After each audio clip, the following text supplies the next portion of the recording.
Over 300 people live, work, and sleep inside just 500 feet of steel, crashing through some of the roughest seas on Earth.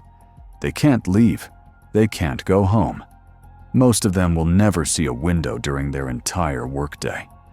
Every 24 hours, the ship's tiny galley cranks out close to 1,000 meals in a space smaller than a fast food kitchen. They stand watch around the clock on one of the most heavily armed warships afloat, knowing one mistake could be catastrophic. And they do all of this for 6 to 9 months at a time, thousands of miles from home. This is life aboard a U.S. Navy destroyer. From the outside, you might think destroyers are all about missiles, radar, and high-tech combat. But behind every Tomahawk launch and every intercepted drone is a floating steel community where a few hundred crew members live a life most of us can't even picture.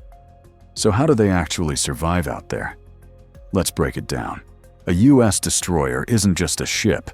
It's a 9,000-ton guided missile platform packed with more than 90 vertical launch cells, advanced Aegis radar, and enough firepower to defend an entire region. To keep that combat system running 24/7, it carries roughly 300 to 350 crew members, around 25 to 30 officers, 24 chiefs, and about 280 enlisted sailors, depending on the specific ship. That's everyone from sonar techs and radar operators to engineers, cooks, corpsmen, and helicopter crews.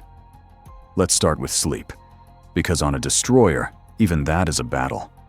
Forget the idea of your own bedroom. On a destroyer, enlisted sailors sleep in berthing compartments, open rooms with rows of metal racks stacked 3 high. Some berthings might hold 20 sailors, others closer to 40, depending on the space and the ship. Each rack is just over 6 feet long and about 2 feet wide, barely enough room to lie flat. You have only 1.5 feet or so between your nose and the bottom of the rack above you. You can't sit up. Turning over takes effort. Sailors call them coffin racks for a reason. Your mattress is thin. Under it is a small locker where most of your life has to fit. Uniforms, PT gear, personal items, maybe a small laptop or a book. Outside the racks, the entire berthing might share just a handful of sinks, 1 or 2 showers, and a couple of toilets. Now add in the motion. A destroyer is only about 500 feet long, much smaller than a carrier, which means it rides the seas much harder. In rough weather, the bow slams into waves, the whole ship shudders, and you feel yourself lifting and dropping in your rack. That's why many racks have hurricane straps. Webbing sailors clip over themselves so they don't roll out in heavy seas. You're also not all on the same schedule. Some sailors work days, some nights, some rotate around the clock. That means people are constantly coming and going, opening lockers, climbing into racks, getting dressed for watch. There is always noise, always movement.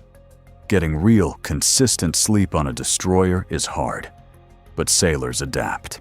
Now picture this, feeding 300 hungry sailors 3 or 4 times a day from a galley that might be smaller than a restaurant kitchen in your city. On some destroyers, with around 280 sailors, the galley prepares roughly 840 meals a day. Breakfast, lunch, dinner, plus midnight rations for night shift sailors.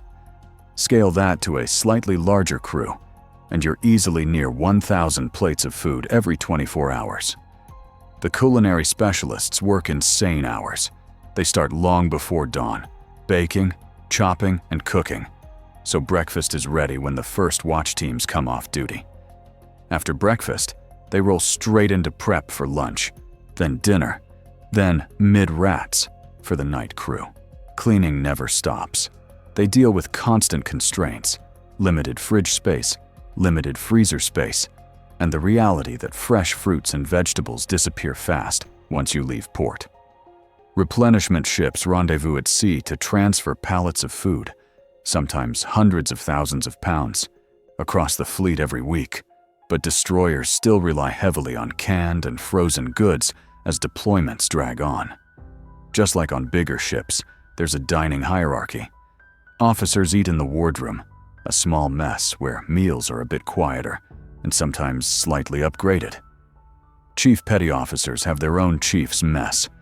Most of the crew eats on the mess decks, long tables, metal trays, quick lines, because the ship has to cycle hundreds of sailors through in a short time. Some people see that and think it's unfair, but rank in the military is earned over years of long deployments, responsibility, and leadership. Those slightly better meals and quieter spaces are a small reward for huge burdens carried. Before we go deeper into destroyer life, take a second to hit that like button and subscribe. It costs you nothing, but it helps get these sailors' stories in front of more people who need to hear them, how long they're out there. Officially, the Navy says typical ship deployments last about 6 to 9 months, and ships usually deploy about once every 18 to 24 months. In recent years, destroyers have spent hundreds of days at sea in high-threat zones. USS Winston S. Churchill, for example, spent more than 230 days at sea during a single deployment supporting operations in the Middle East, with only a handful of port visits. Destroyers in the Red Sea and Gulf of Aden have been extended multiple times to defend shipping from drone and missile attacks. When you hear extension, remember what that means for the people. Families back home plan for a homecoming. Kids make signs. Spouses schedule time off work. Then suddenly, the message comes down. We're staying out longer. A month, 2 months. Nobody knows for sure. For sailors, that means missing more birthdays, more anniversaries, more first steps and graduations. But they still get up the next morning, stand watch, and do the job, because they understand exactly how important that presence is in contested waters. Most people imagine sailors on deck, watching sunsets over the ocean. On a destroyer, the reality is very different. The majority of sailors work below deck in spaces with no windows at all. Engine rooms, combat information centers, electronics shops, sonar control, small offices crammed with equipment. You walk down narrow passageways, climb nearly vertical ladders, duck through watertight hatches. Everything is tight and metallic. You might go days without seeing natural light if you're on a heavy workup schedule and sleep during the day. Psychologically, that wears on people. You're surrounded by others 24/7, but you can still feel completely alone. There's no stepping outside for a walk, no grabbing coffee with friends in town. Your world is a few hundred feet long, wall to wall, with the same faces and the same routines. The Navy has started taking that more seriously. After clusters of suicides and rising mental health concerns, the service is pushing new resources directly onto ships. One of the biggest changes, chaplains are being assigned as permanent members of destroyer crews, not just occasional visitors. By 2025, the goal is to have a chaplain aboard every U.S. destroyer. They provide confidential counseling, help sailors deal with stress, family issues, grief, and the general grind of deployment. On ships that already have them, destroyers average around 30 counseling sessions a month, 10 times more than ships that only see chaplains occasionally.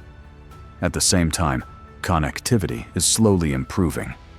Some ships now have limited internet or Wi-Fi access for sailors to email, message, or even video chat family when operations allow. So how do sailors stay sane in such a confined space? Fitness and small morale events make a huge difference. Because destroyers are smaller, their gyms are tiny, sometimes just a couple of cramped weight rooms and a bit of cardio gear squeezed into odd corners of the ship. They get hot, they get crowded, and you might be bench pressing while the ship rolls under you. But sailors pack in there at all hours to blow off steam. Morale, welfare, and recreation, MWR staff, organize what they can.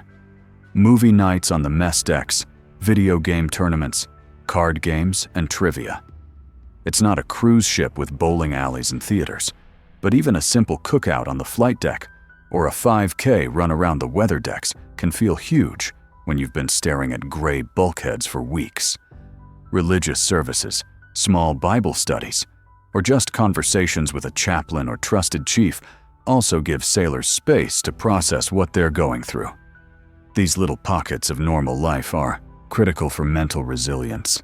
After hearing all this, the coffin-like racks, the cramped gyms, the endless watches, the isolation, you might wonder, why would anyone sign up for this? The answer almost every sailor gives is the same, because they believe in something bigger than themselves. The men and women serving aboard U.S. Navy destroyers endure conditions most civilians will never experience. And yet, day after day, they show up with professionalism and pride, because they're American sailors, and that still means something. The sacrifices they make to keep sea lanes open and allies protected deserve more than a quick thank you for your service. They deserve real understanding of just how hard this life is. If this video gave you a new appreciation for what destroyer crews go through, hit that like button and subscribe so more people get to hear their story.